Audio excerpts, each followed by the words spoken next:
નમસ્કાર દોસ્તો, બંધારણની પ્રશ્નોત્તરી સિરીઝના ભાગ 5માં હું આપનું હાર્દિક સ્વાગત કરું છું. દોસ્તો, આજના વિડીયોમાં જે છે એ આપણે ક્રમિક જે બંધારણ જે એમસીક્યુ રૂપે જે સમજી રહ્યા છે એ આપણે આજે આગળ વધારીએ. તો એમસીક્યુ સિરીઝનો જે હશે એ 5મો દિવસ છે અને most IMP questions and answer જે આજે છે આપણે સમજવાના છીએ. દોસ્તો, ચેનલને હજી સુધી સબસ્ક્રાઇબ ન કરી હોય તો ચેનલને સબસ્ક્રાઇબ કરીને બેલ આઇકોન ક્લિક કરી દો, જેથી કરીને તમને વધુ માહિતી છે એ મળતી રહે. તો શરૂઆત કરીએ. જ્યારે રાષ્ટ્રગાનની પ્રથમ અને અંતિમ પંક્તિ ગવાય છે એ માટેનો સમય છે એ કેટલો હોય છે? તો કેટલો હોય છે? 20 સેકન્ડ. નેક્સ્ટ, બંગાળી ભાષામાં લખાયેલા જનગણ મન વર્ષ 1912માં કયા શીર્ષકથી છે એ પ્રકાશિત થયું હતું? કયા શીર્ષકથી પ્રકાશિત થયું હતું? ભારત ભાગ્ય વિધાતા. નેક્સ્ટ, રાષ્ટ્રગાન ગાવાનો સમય છે એ કેટલો હોય છે? તો રાષ્ટ્રગાન જે છે એ કયું છે આપણું? તમને ખબર જ હશે. રાષ્ટ્રગાન જે છે એ આપણું છે જનગણ મન. જનગણ મન. અને રાષ્ટ્રગીત જો કહે તો એમાં શું આવશે? વંદે માતરમ આવશે. શું આવશે? વંદે માતરમ આવશે. તો આ ખાસ બે વસ્તુ યાદ રાખજો. તો રાષ્ટ્રગાનનો જે આપણો ગાવાનો સમય છે એ છે 52 સેકન્ડ. મતલબ કે 52 સેકન્ડની અંદર જે છે એ રાષ્ટ્રગાન છે આપણે પૂરું કરી નાખવાનો હોય છે. નેક્સ્ટ, વંદે માતરમની રચના છે એ કોણે કરી હતી? જવાબમાં આવશે બંકિમચંદ્ર ચટ્ટોપાધ્યાય. નેક્સ્ટ,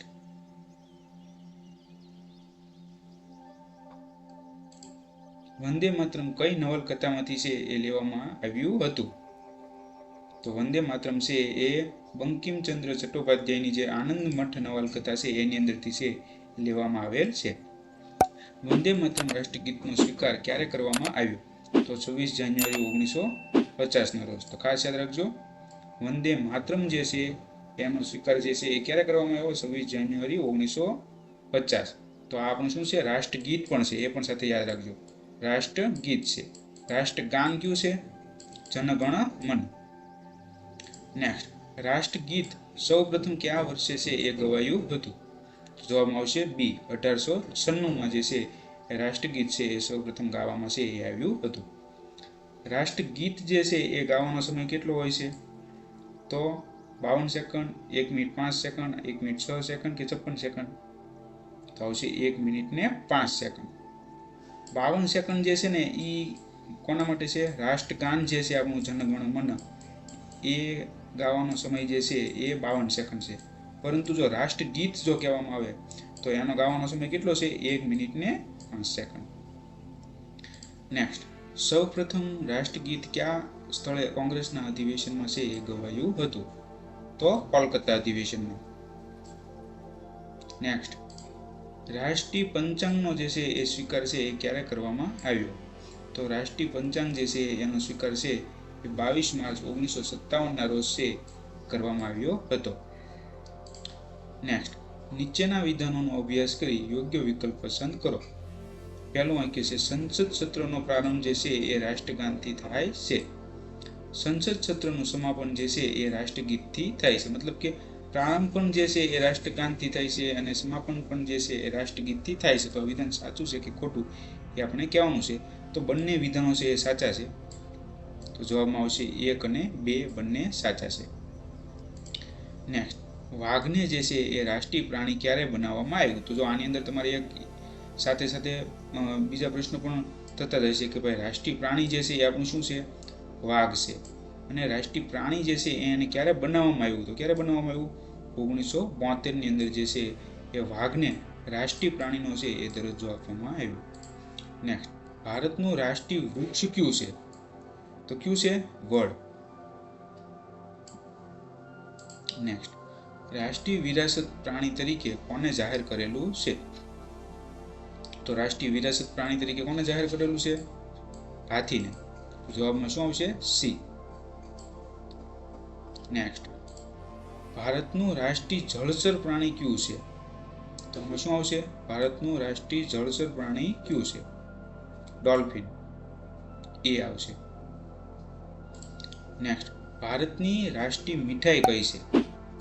તો લગભગ મોસ્ટ ઓફ બધાને ખબર જ હશે કે ભારતની રાષ્ટ્રીય મીઠાઈ કઈ છે? તો એમાં શું આવશે? જલેબી. નેક્સ્ટ, ભારતનું રાષ્ટ્રીય પીણું શું છે? તો આ તો બધાને ખબર જ હોવી જોઈએ, ચા. શક સંવંતનો પ્રથમ મહિનો કયો છે?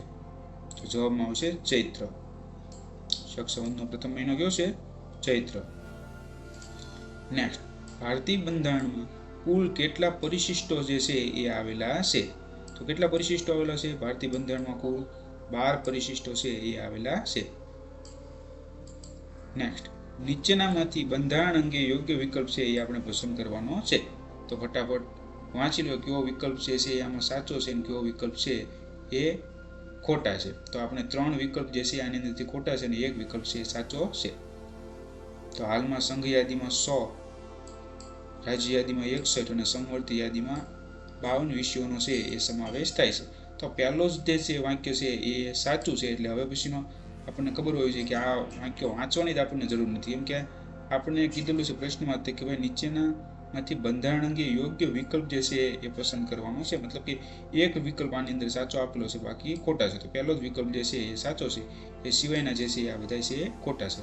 તો ખાસ યાદ રાખજો, સંઘ યાદીમાં 100, રાજ્ય યાદીમાં 61 અને સમવર્તી યાદીમાં જે છે એ 52 વિષયોનો સમાવેશ કરવામાં આવેલો છે. નેક્સ્ટ, અનુસૂચિત જાતિ મતલબ કે એસસી અને જનજાતિ વિસ્તારોમાં વહીવટ અંગેની જોગવાઈ કયા પરિશિષ્ટમાં આપવામાં આવી છે? તો અનુસૂચિત જાતિ અને જનજાતિ, તો એસસી એસટી આવશે. તો આ અંગેની જોગવાઈ કયા પરિશિષ્ટમાં આપવામાં આવી છે એવું કહેવા માંગે છે. કયા પરિશિષ્ટમાં આપવામાં આવી છે? તો જવાબમાં આવશે પરિશિષ્ટ 5. પરિશિષ્ટ 5 ની અંદર જે છે એ આ જોગવાઈ આપવામાં આવેલી છે.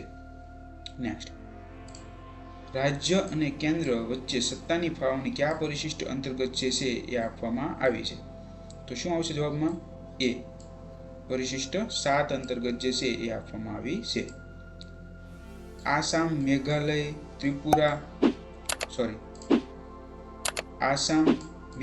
ત્રિપુરા અને મિઝોરમ રાજ્યના આદિવાસી વિસ્તારોમાં વહીવટ અને નિયંત્રણ અંગેની જોગવાઈઓ ભારતીય બંધારણના કયા પરિશિષ્ટમાં જોવા મળે છે?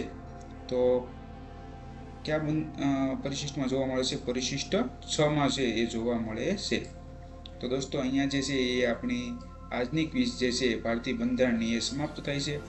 થેન્ક યુ છેક સુધી વિડીયોને જોવા માટે. અને હજી આપણે ક્રમિક બંધારણના જે છે એ એક પછી એક પ્રશ્નો અનુક્રમણિકા વાઇઝ જ જે છે એ બનાવીને જોતા જઈશું. એવું નથી કે ભાઈ હું ડાયરેક્ટ રેન્ડમ અહીંયા પ્રશ્નો મૂકું છું. બંધારણમાં ડિસ્ક્રિપ્ટિવમાં જે સ્ટાર્ટિંગથી આમુખથી લઈને જ જે છે એ આપણે ધીમે ધીમે એક પછી એક જે છે ટોપિક વાઇઝ બંધારણમાં MCQ રૂપે જે છે એ પ્રશ્નો સમજતા જઈશું. ખૂબ ખૂબ આભાર.